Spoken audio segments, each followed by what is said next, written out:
For the little baby to rub, nigga, I gotta be safe. Let's get to the sports talk.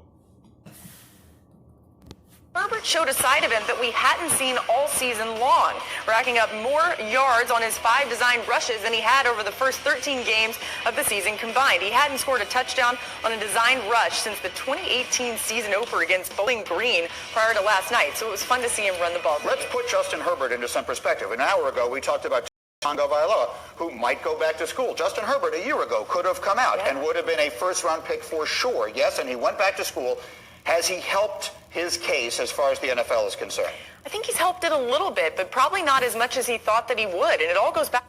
It can't help him because this was a big game on a big stage for a championship game, and he showed his composure at the Rose Bowl.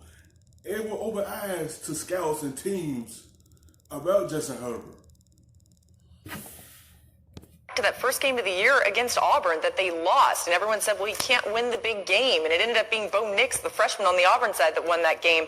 I think last night he might have helped himself a little bit. Just seeing him run the ball was fun. You could see his heart, his toughness, but I think what helps him the most is if Tua Tagovailoa actually does decide to go back to school, Greeny. Sheffy, what are you hearing about Herbert as far as the NFL is concerned? Had he come out last year, he would have been a top 10 pick guaranteed. Yeah. Guaranteed. And now I still think teams are viewing him with respect. They like him. I still think he's a first-round pick. I don't know if he goes quite as high as last year, but I think he's still going to be a high pick in the NFL. I mean, I think because... But he's going to be a high pick because it's teams that need a quarterback. It's going to be some teams that are going to be looking for a future quarterback. This draft right here, it's a weird draft. But at the same time, people are looking for a future.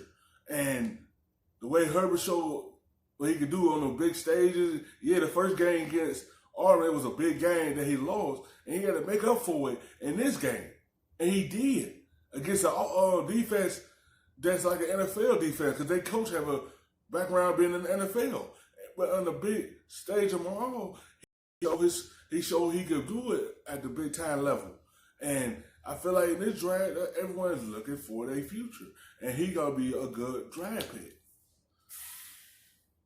Interesting, because part of that reason I think might be because not as many teams need quarterbacks, because I think the draft this year is light on quarterbacks. So it's wise for him to stay and come out this year because there are fewer competitive quarterbacks, but there's still only 32 jobs. And if a bunch of them filled up last year with rookie quarterbacks that they're unsure about, I'm not sure that Justin Herbert's in a great position right now because he's not blowing anybody away with his performance, and the league is not bereft of young quarterback talent. I didn't mean to give the impression that he's not going to go high. I guess what I'm saying is he's the kind of guy teams are going to talk themselves into falling in love with, right, when he gets to the combine. He's got all the intangibles that teams are going to love. They're all going to love that. But what's interesting here also is that usually teams sometimes address their needs for quarterback in free agency if they can. There's never a great amount of quarterbacks.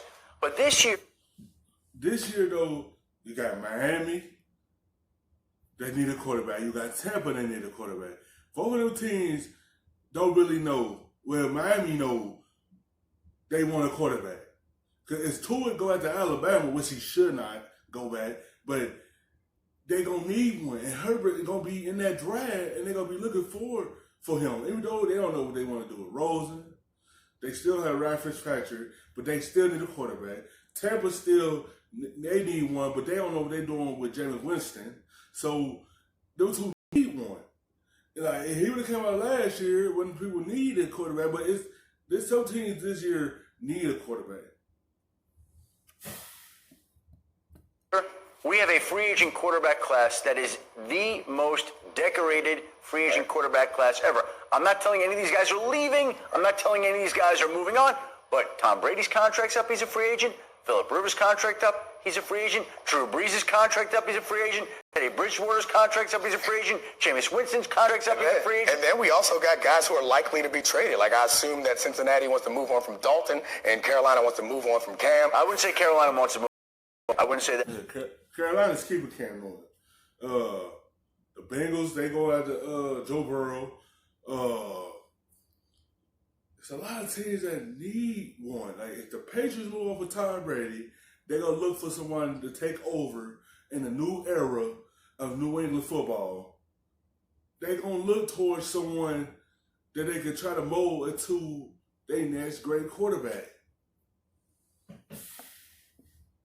Sorry, guys. Yep.